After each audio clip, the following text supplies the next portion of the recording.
To me, it smells like the vomit jelly bean, which is not good. It's not exactly vomit. It's the vomit jelly bean. If you know what I mean, you know what I mean. And every time I wear it, I like, it's so disgusting, but it looks really good.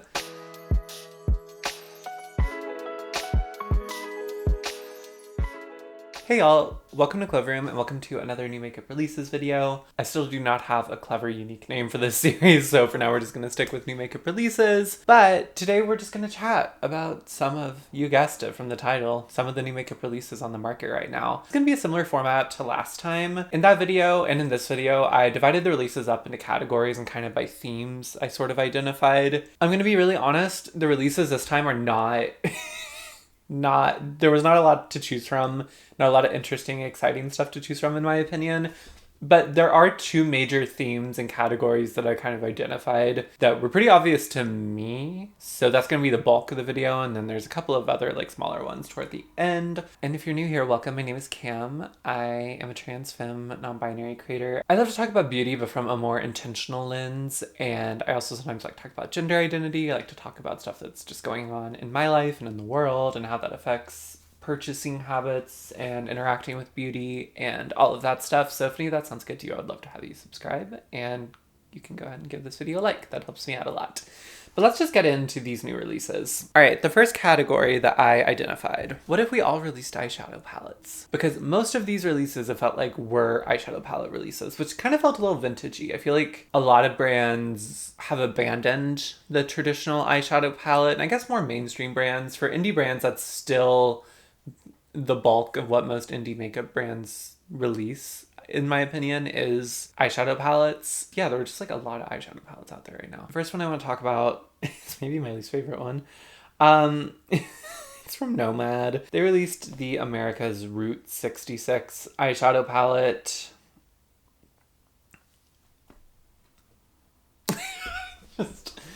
Here's the thing. Nomad is not my favorite brand, and I've been critical of them in videos like this in the past, and every time I film one of these, there always seems to be a Nomad palette being released. I think they're monthly at this point, it feels like, at least monthly, and they release them based on different places.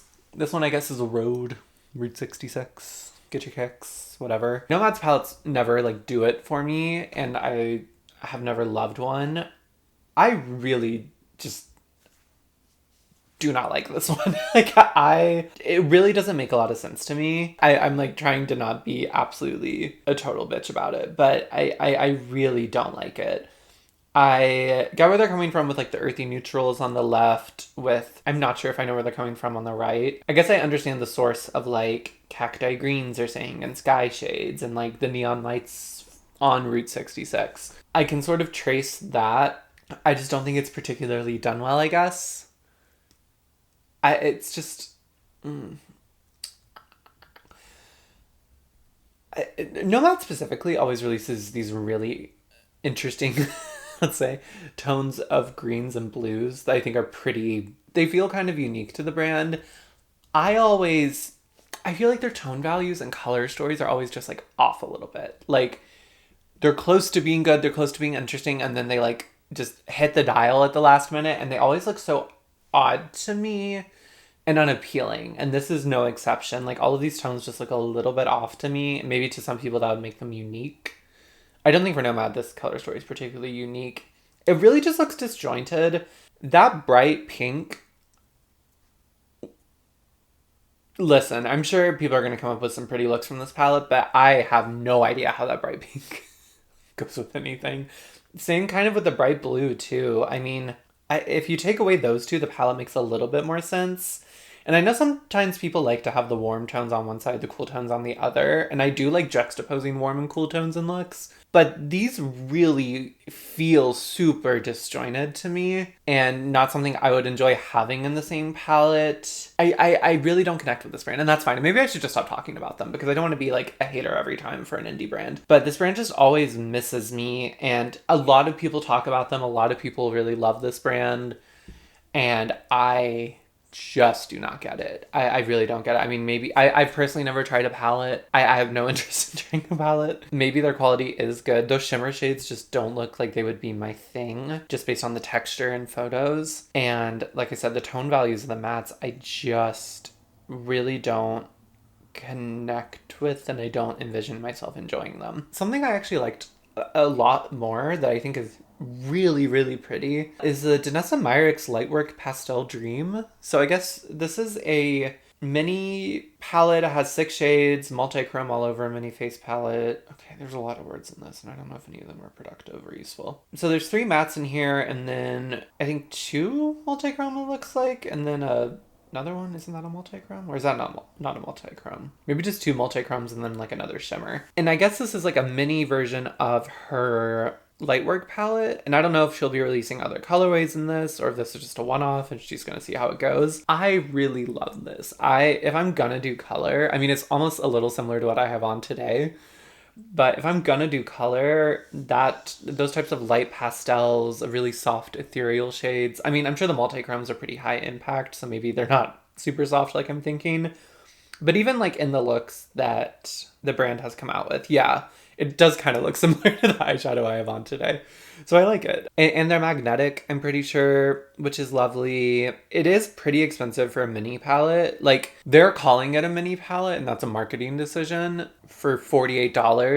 Gosh, if I hear something's a mini, I want to pay under $30 for it, quite frankly. And I know, like, she has really high quality eyeshadows. A lot of people, when they buy the Lightwork palettes, and those Lightwork palettes I think are well over $100, maybe even over $150 from what I remember. And when people buy them, they're like, listen, I get that it's super expensive, but these shades, like, if you were to buy these shades individually, they'd be way, way, way more. And I understand the value people see in that. I guess I can see if you're including 3 of those special shades, although even 3 of those special shades for $48, along with 3 mattes, like $48 really does seem like a lot for this, and that is probably what would stop me from purchasing this. I also just don't need any more eyeshadow. I don't wear eyeshadow that much, but if I was going to buy an eyeshadow palette out of all the ones I'm talking about, this would probably be it. It just, I really love that color story. I love that there is like a soft neutral brown in it, and then like I love a lavender, and then if I am going to wear a color that's not lavender, I love like an aqua green, like a, you know, this kind of shade that's on my eye. The shade's from the Viseart Coyish palette, which you actually can't get anymore. I would love to swatch this in Sephora and see what it feels like. For a mini palette, for it to be $48, that's just like a tough thing to get over for me. But I do really love this as a release, and I would love to see more of these color stories, because I think it's a really, really beautiful and interesting color story, and one that I would actually probably get a lot of use out of. Bella Beaute Bar has relaunched their Smoky Glam palette. This version is going to be magnetic, and it has less shades in it. The last palette has a bunch of shades in it. I'm not sure how many. This one has 20. And like I said, it's magnetic. And I think it includes some of the existing shades. It has a hollow chrome in it. A lot of these are reformulated shimmers. The brand says it has increased sparkle and shine. And then 11 of the existing mattes have also been put into this palette. I really wanted the old version. So I got to play around with the old version when I visited Tom last year. I think that was last year. In Pittsburgh. They had I actually helped them box the PR they got for this palette on their Instagram story. I was really good at it. When we went out one night, they just had the palette out and we both like dipped into it and played with it. It was so much fun. Like it was a really, really large palette, but all of the shades worked beautifully. The shimmers were really gorgeous. The matte tones were really gorgeous. And I've like had this in the back of my mind that I would like to purchase that palette since playing with it at Tom's. I can't decide if I like this re-release better than the original palette or not. I think I would really like this palette. As people have brought up, they really, when they edited the original palette, they took a lot of the more murky, smoky grays out of it. And this palette kind of retains a lot of the pinks in it. The original palette, it's more kind of half and half. This is more like 70-30, I'd say, maybe even 80-20 with the pinks versus grays. I don't know, there was something about the original palette I think that connected with me a little bit more. It just felt really vast and fun, like a more compelling buy in my opinion. It would have been such a good companion to my collection because there were such a variety of smoky tones and textures in that palette, and I love an edit. I love a good edit, and I think this is a super smart release. I like that this version is magnetic, and I think this makes a lot of sense for a lot of people. I was kind of bummed because I went to their website and I was like, can you still get the original version? And you can't, which is, I'm kind of bummed about. I wish I had bought the original version, and I somewhat regret that. I will also say I don't like I like the old packaging of this better too, like the actual outside. So the front of the palette now, there was something I really liked about the leather texture of the last one. It was like pink leather.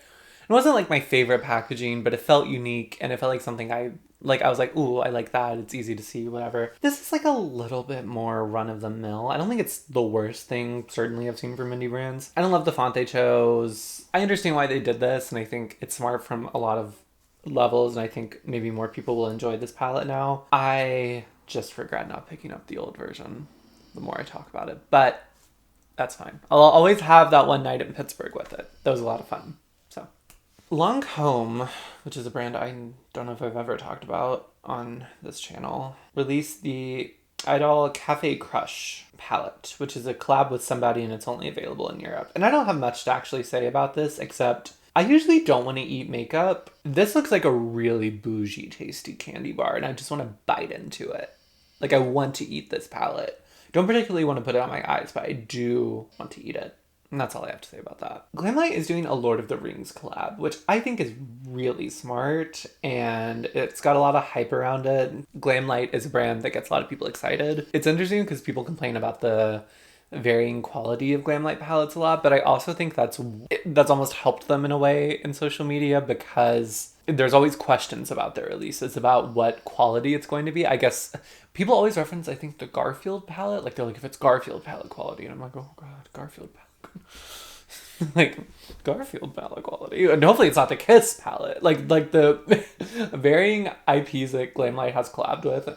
And I guess how they represent the varying quality that Glamlite has to offer with their formulas is very funny to me. Like, people are like, oh, I hope this is the Garfield one and not the Kiss one again. I'm like, okay. What does that mean? So there's a lot of questions about what quality and what factory, I guess, this is coming from. Maybe Lord of the Rings is really, I could see them being very picky about, like, giving their IP for collabs, but I'm surprised we haven't seen more Lord of the Rings makeup collabs because that makes total sense. And I think you could make really cool makeup from Lord of the Rings. I actually just watched Lord of the Rings franchise for the first time like 2 or 3 years ago. And it was something I like thought I would really hate. And then I watched it with my ex and I was like, that was so good. I sobbed at the end. It was so good. As it turns out, can you believe? One of the things that's interesting is one of the preview looks they showed. Because all of the preview packaging is very like Lord of the Rings, Hobbit-esque greens and such. But then the only actual eye look, to my knowledge, that we've gotten of the palette is a really like lavender look and more like elf themed, I guess you would say, more like ethereal elf vibes instead of those like greeny earthy vibes that I think people thought this was going to go for. Then they did some preview swatches and there were a couple of those earthy greens swatched and then the lavender was also swatched. So I'm really interested to see what they do with this, what the collection looks like. They're really slowly teasing it. But I am curious. I'm not curious enough to buy it. I don't care about Lord of the Rings that much. But I think it's a very smart collab. And I'm following its future career, as Hannah Louise Postman would say, with some interest. Also in the fantasy realm, Fantasy Cosmetica released a collection. This is the Ranger collection. It's got an eyeshadow palette, it's got some nail polishes, and then a perfume. People really seem to like the perfume. Apparently it's tomato leaves. I don't super care about the nail polishes. The eyeshadow palette, fine. I mean, to me, I don't know a ton about Fantasy Cosmetica. I've watched some content about it, but I've never tried the brand and I've never super shopped the brand, and I don't know a ton about their offerings, like off the top of my head. This looks like what I would think a Fantasy Cosmetica color story would look like. I feel like I haven't connected with a lot of their eyeshadow releases, and I could be totally off base, but in my mind, they always read really masculine. And that's something I talked about a lot on my channel, is especially a color story like this. It's a lot of earthy tones. It's a lot of greens and earthy, like browny peaches almost, and like a terracotta. When I wear those types of tones on my eyes, I get really dysphoric. And it reminds me a lot of makeup I used to wear when I presented as a cis man and more of like a boy beat type thing. And even though like I know Fantasy Cosmetic has color stories that are a little bit more like icy and lavender that have intrigued me, but they're always And I don't know if I'm just making this up, but there always seems to be like a kind of masculine twist to them. And that can be really, really cool. And I'm not saying that's bad at all. I like that it's a green palette, but it's got some of those earthy tones in it to kind of ground it down. I think on the surface, this is a really beautiful color story. And I think a lot of their color stories are really pretty and interesting. I'm always interested to see what they're up to. And I do think this is an interesting, fun release. And maybe I'll try their perfumes one day because everyone seems to love them. All right, and then the last in this category is from Singe, which is an Uncategorized brand. It's the Agate Temptation palette. I don't think this is out yet, but it got released as PR to attendees of the most recent Creator and Friends trip. I've talked about this, I think, in my last video, but I did just want to bring it up since it is a new release. Very similar to the Fantasy Cosmetica palette, actually, are my feelings on this. Not the same color story, but a similar vibe. I like this one a little bit more, and I'd be more tempted to buy this. I love the vibrant red pop. I kind of love the desaturated minty color on the upper left. I love that there's a lime green, even though every time I wear lime green, I'm always like, do I like this? But then I see it in an eyeshadow palette and I'm like, ooh, I like that. So I don't know what's up with that. I love that there's like a really warm brown. I love metaphoric. I think Angie and I share a love of warm tones. And then there's like this really beautiful looking shade called Translucent at the top. And then there's some other murky type shades in it. I really like this palette, and I think it's a really fun, interesting color story. But again, I'm beating this to death, but I will not purchase it because I just know that with palettes that are like, even though I'm wearing green today and I'm wearing a version of green on my eyes, but this is like the version of green that I like nowadays, is like a soft, more ethereal, kind of like minty green. This shadow from Viseart is very soft, has like a gold flip. There's enough, I guess, blue in it that it's not dysphoric for me, and it's like really, really light. When it gets more olivey, kind of mid-tone, darker, mucky, that's when I start to feel dysphoric in eyeshadow. So even though, like, I would love to try this palette because I do, there's part of me that just really is attracted to it, like how summery it is, but it's still grounded in the green and all that. I know not to buy it because I'm just scared that I will not actually enjoy how I look and how the look makes me feel, which again is no fault of the eyeshadow, it's just a color story preference. But I do like the release, and I would be interested to try other things from Singe and see what else they come up with. Their first release, now that I'm going through their account, and the Galactic Visitor palette looks really pretty. Maybe that's more my vibe. The blushes also look very pretty, so maybe I'll try the brand one day because it does look interesting and I think it's cool what she's doing. Next category. What if we all expanded existing product shade ranges? A Rituel de Fille, very beloved brand in the beauty world that I haunt, is expanding on their existing contours and launching like a dedicated contour collection, which people are very excited about because people love Intuition, they love Eclipse. Both of those shades have gone viral in my corner of the beauty internet. And along with those, they are releasing 3 new shades in the same formula. The kind of vibe of this collection is that there's a lack of cool toned contours out there, and that these are very, very cool toned and will not pull warm on people with olive or cool complexions. And now there's like a level or value that most people can wear. And these look to go very deep, and I know Intuition, I tried it and it was too light and too cool for me, in my opinion. I ended up decluttering that to a friend. It's a cool concept because I know a lot of people talk about how hard it is to find a true cool tone contour.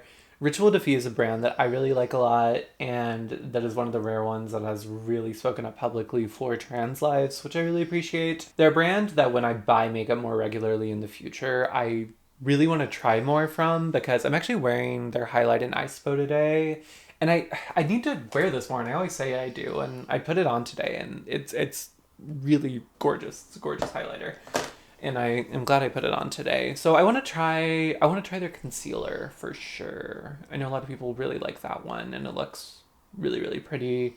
I would definitely like to try maybe a blush or a lip product too, maybe eyeshadow, I don't know. I want to try more from the brand. I will not be trying this though, because I've already tried Intuition, was not my thing, and I just don't love a super cool contour. I know I'm wearing Westman Atelier Biscuit today as like a contour bronzer product, and that's cool enough for me. Anything cooler than that is just not to my liking. I just think it washes me out in not a super agreeable way. I'm glad they released this, and I think it's a release that makes a lot of sense. I'm sure it's going to do very well for them because this is very much what their target audience wants. Yeah, smart release, just not for me. A release that is for me and that I will be picking up. I'm going to try to wait till my no buy is over, but we'll see.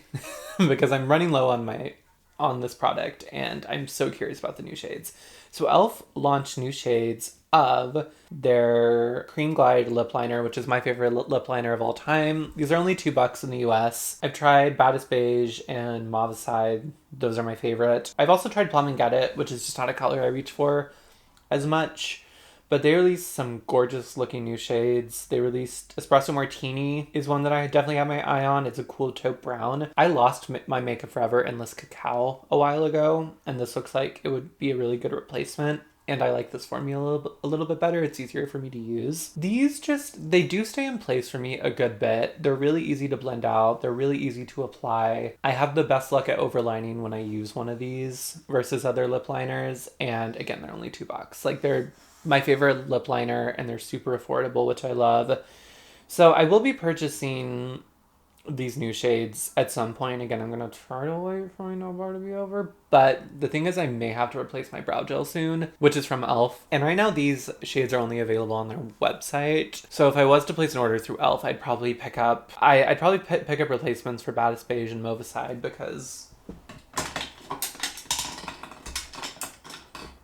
this is my Mauve Side currently. Like, I barely have any left, and Baddest Beige looks about the same. I really want to pick up, like I said, Espresso Martini. Cinematic also looks perfect. It's like a pinky cinnamon. I would really like that one. And I would probably pick up Mocha Move too, which is neutral medium brown, which is also a new shade. But I'd be picking up like 5 lip liners for $10 before tax, which I think is a great deal, and I love this formula. So I am so excited that e.l.f. decided to expand this range. They also decided to expand their Halo Glow liquid filter range, which I thought was really smart. They have a new fair shade. It's so funny, they like already expanded their shade range to include more fair shades, and they still were way too orange and warm for most people, including me. So I'm glad they actually have a light shade that looks like it's at least flirting with neutrality.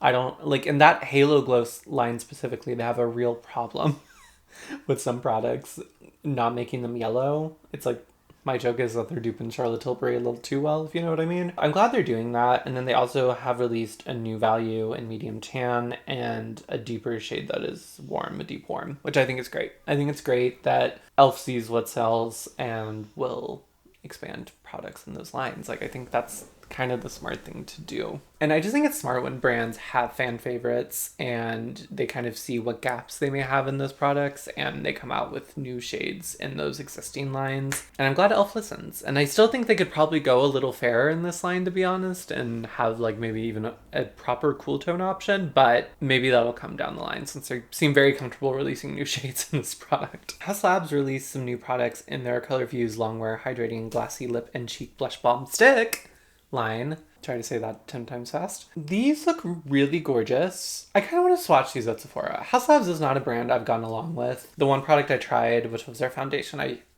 hated. Like, I hated it. Ever since then, I've just been kind of cool on the brand. I think the prices they charge are really obnoxious. Like, this is $34 for like a blush stick.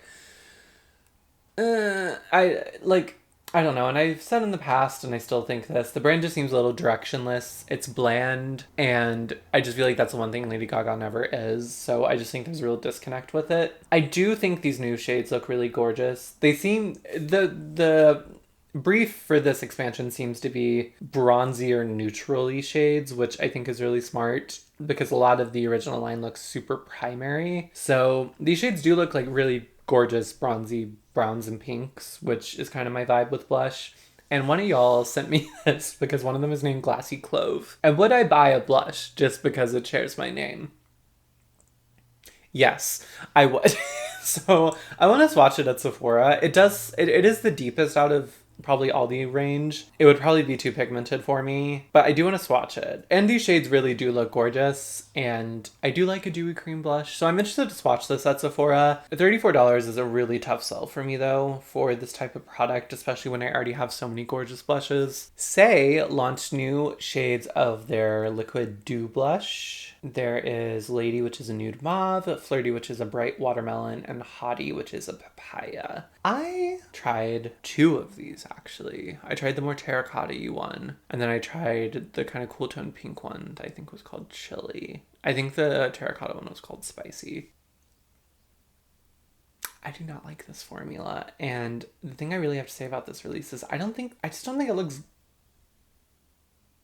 good even in the model photos. Because my problem with it is that it always looked really patchy, and it, like, I didn't like the texture it made my cheek, and it just never looked good, honestly. That was, like, my biggest thing. And I think especially with Lady, I feel like you can, not that the models look bad, it's just not like how I like blush to lay on my skin, and it just looks really heavy, especially for a product that's supposed to be, like, kind of dewy and natural. I just always thought in real life, and I think in some of these model shots, and it's like, obviously you want to see the color from a blush show up on your skin, but just the texture of the product looks really heavy and not natural and not seamless with the skin, almost like the Phytosurgeon's blushes, which is what I'm wearing today. I'm wearing Fume. I feel like it really blends in with your skin and skin texture and looks super natural, and not like there is a blush on your skin. It looks more just like it's one with your skin.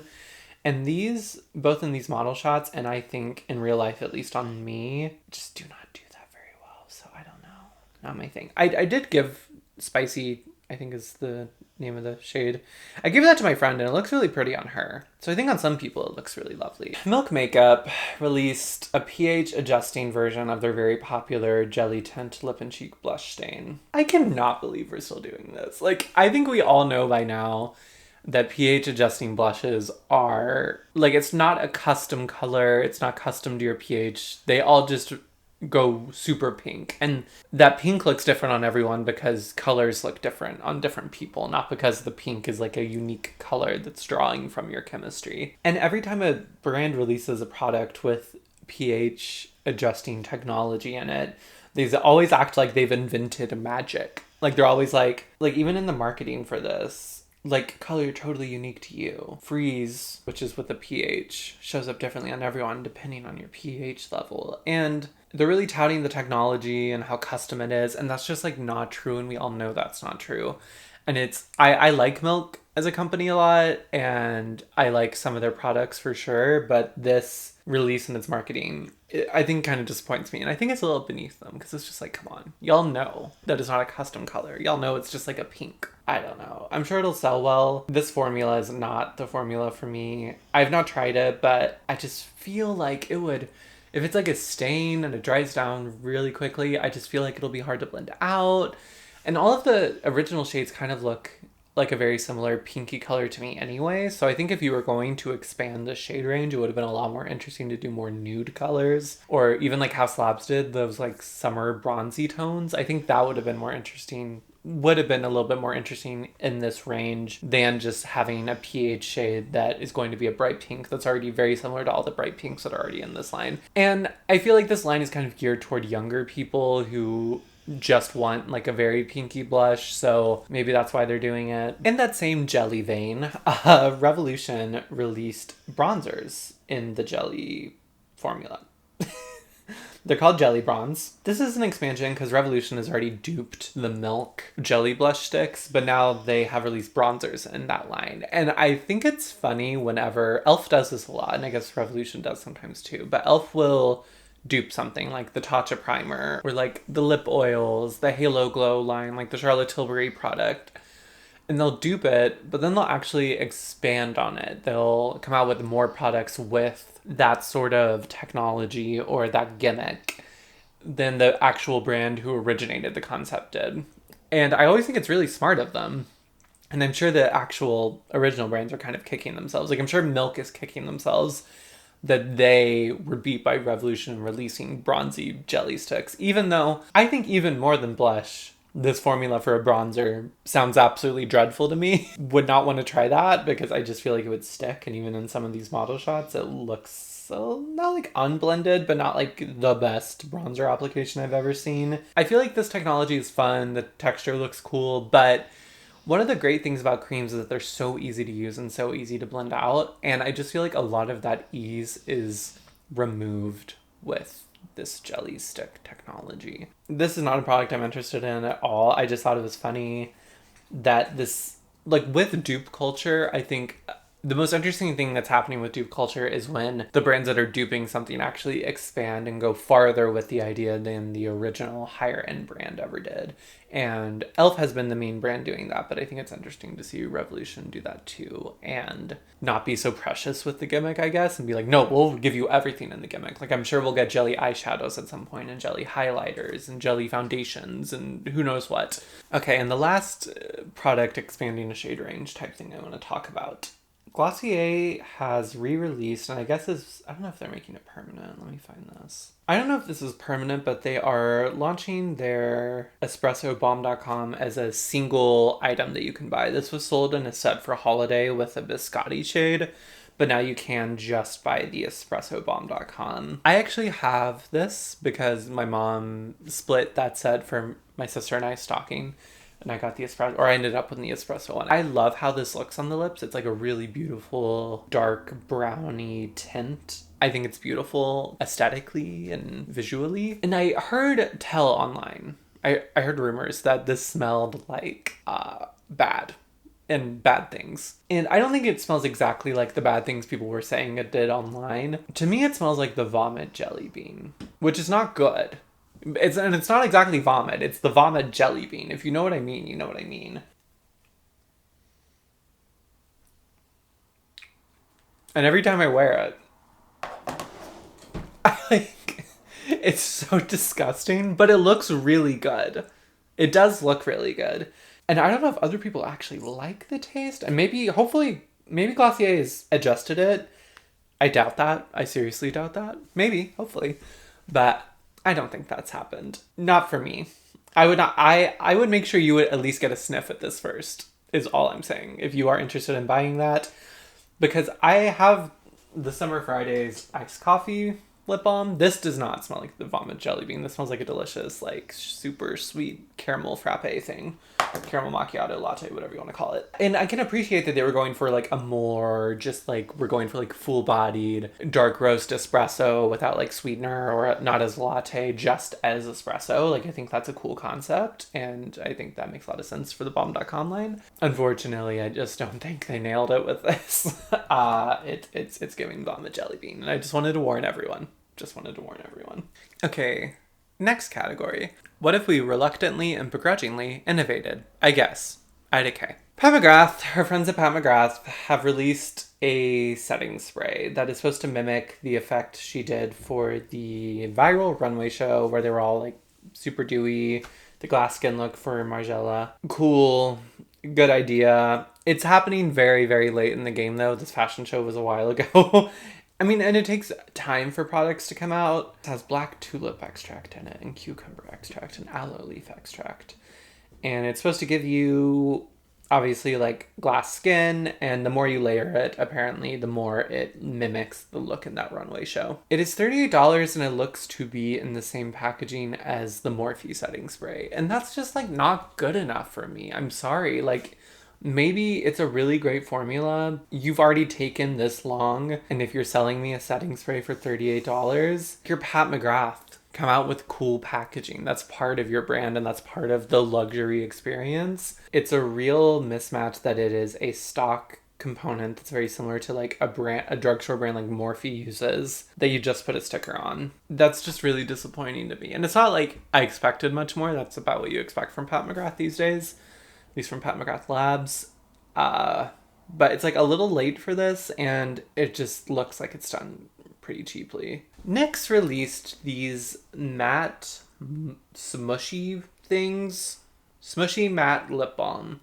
They're in these really fun looking little packages that are like super monochromatic and have this like really interesting looking like cap on the end that's like super round. They look really gimmicky. They look very interesting that it's like a matte liquid lip balm, kind of giving a similar finish to something like the Glossier Generation G lipsticks, which I do really like. They come in a bunch of colors. I really want one of these.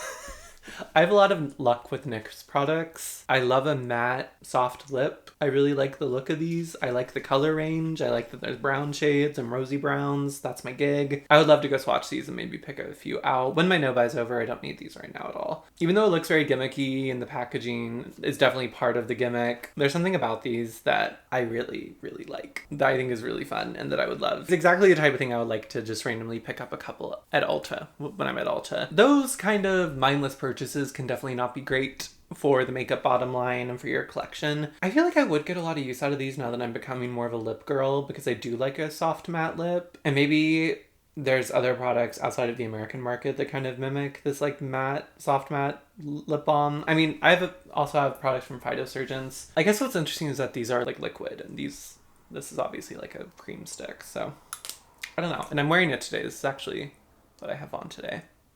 This Phytosurgeons Distant Depths, which is a really great rosy brown lip balm. Lovely. I love that product. So I obviously have things that can give me this look. I don't need this super aesthetic-y, fun looking component from NYX to achieve this. And I don't know if this would be super drying, if this is actually a lip balm, because the Phytosurgeons, it is more of a matte, soft matte finish, but it is like really hydrating and does make your lips feel better. I don't know if the same can be said for this. So I'm not rushing to try this, but I am interested and I would love to swatch them if they are at Ulta. A launch I am less enthusiastic about. When I saw the Charlotte Tilbury Lip Cheek Contour Dupe Lip Duo, oh my gosh, these makeup names are crazy. The Charlotte Tilbury Lip Cheek Contour Duo Lip Liner. They are $26. They're 2-in-1 contour trick for fuller looking lips.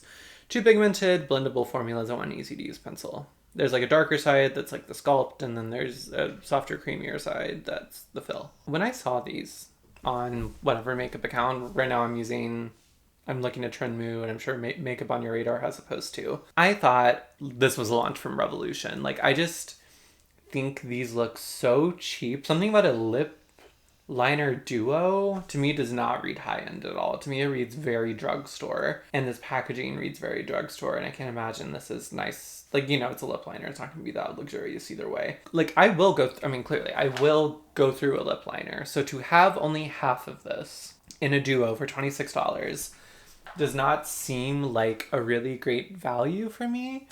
Like, that's not a ton of product, and if you're gonna use both in every look, that doesn't seem like a super great deal. To me, like, Charlotte Tilbury's brand is so weird, because I'm like, it's almost giving like, are you making your products look cheaper on purpose? Because she just had those eyeshadow palettes that were all plasticky. She just came out with a big heart compact, which I know people say is nicer in the hand.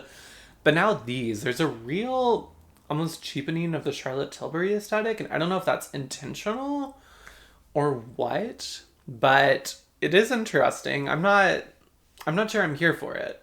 Sorry for all the trouble with the lighting. I think this is a little bit less bonkers. You're going to use one side more than the other. What happens when you just have a little bit of one lip liner left? And I know that's the problem with any duo or face palette, but I feel like a lip liner duo for me really does not work in that kind of usage regard. The shades look fine. There's one for different skin values. There's one for fair, there's one for medium, there's one for tan, there's one for deep. I think the concept is kind of cool. It just, to me, is a much more drugstore concept, and not something I would associate with a prestige brand like Charlotte Tilbury, one that tries to wade into luxury, but I feel like isn't really luxury. For me, it's a miss. People seem excited about this, I think because they really like Charlotte Tilbury's lip liners, but to me, it just reads very cheap. And a lot of her recent releases have read almost, to me, as if it's a brand strategy. I was listening to a podcast the other day. This is about to be a rant. I was listening to a podcast the other day. It was the A Little Bit Fruity podcast with Matt Bernstein. And he and his guests were talking, and one guest in particular, it might have been Taylor Lorenz. I'll try to link the episode I was listening to below. It was an episode about new conservatism in America and kind of the new conservative movement among young people. One of the journalist on it made a really interesting point that everything right now with younger people and conservatism, and I'm not saying everyone who uses Charlotte Tilbury is conservative, and everyone who's young is conservative either, but there's this big thing where it's like, even if you are rich, even if you are loaded or masquerading as you're loaded, you are buying from Temu, you're buying from Shein, you're buying these dupe brands. And she kind of mentioned how everything is a dupe now. Even conservatism, like current American conservatism, is a dupe of like Reagan Bush era, right? I can't help but think about that concept when I see all of Charlotte Tilbury's new packaging, is that it almost feels like a brand strategy to go after that kind of nouveau. We're not trying to make things look like they cost a lot. There just has to be a, not even like tackiness factor, but a loud factor. It has to be super loud. It's almost like that reality star influencer nouveau conservative aesthetic of, it's not actually expensive, but it was expensive and it is super loud and it stands out and it's gaudy. Gaudy is the word I'm looking for. And that is what her packaging lately is giving me. Because this also came out with one of her lip plumpers that has this ridiculous imagery of lips smoking a lipstick or a lip gloss on them, and it's like quilted in a really cheapy way. And then you have those eyeshadow palettes and the heart compact, and to me it's all connected. And I hope all of that made sense. And I know we've gone, like, we literally moved it as I was talking about that, so I know it's been a lot, but I can't help but think that's all connected to what she's releasing. And maybe I'm wrong, but that's the vibe I get. All right, and last category is what if I just wanted to talk about this release but didn't fit in a category? And that's the e.l.f. lip liners. Yes, we're back to e.l.f., one of my favorite brands apparently. They released these smoky kohl eyeliners. I love all the shades they released. They released a true white and a beige, but then there's a dark brown, but then there's also like a mid-tone warmer brown, which I love. I love when brands release multiple browns. Black, there's a charcoal, there's a really pretty, I think it's a berry color that looks super gorgeous. These all just, like, I love the shade range. I love the promise of a kohl eyeliner from the drugstore. I need something super creamy when I use a pencil eyeliner because I have very sensitive eyes and I don't like to tug on them, and that's just my preference. But it's really hard to find something that fits that formula that I want. I like that these are kohl. I like that they say that they are easy to blend and it's a smooth glide formula. I'm very, very interested in these. My only worry is that e.l.f. in the past has not made eye products. How do I say that? e.l.f. in the past has made eye products that have sensitize my eyes pretty badly. Like, their mascaras do not work for me. So I'm kind of worried that these may sensitize my eyes a bit. They may not. I want to try them. If I do end up making an e.l.f. order, I'm technically working on no bar for that brow gel, I will probably throw a couple of these in. I also love these because they're only $3. So they're following their kind of lip liner, their $2 lip liners, and I'm hoping they're the same really great quality as those, because if so, I'll be very, very happy. As much as I think it's fun when e.l.f. dupes everyone and brings kind of higher end products to a more affordable cost, I really love when they do things like this lip liner and hopefully like this eyeliner that are super, super great quality products for a very affordable price. And yes, they're a little bare bones on packaging, but that's fine because they are so cheap to buy and they come in really lovely colors. And this just seems to be an eyeliner version of their lip liners, and I am very excited about the promise of that. And that is the video. That's new makeup releases. I hope y'all enjoyed it. I hope it was entertaining to watch. Let me know what y'all think of these new releases, if you agree with me, disagree with me, all of that good stuff. Thank you all so much for watching. Give this video a like if you did enjoy it. It helps me a lot in the wild, wild west of the YouTube algorithm. Subscribe if you want to see future content. And thank you all so much for being here. We're gonna be okay. Bye, y'all.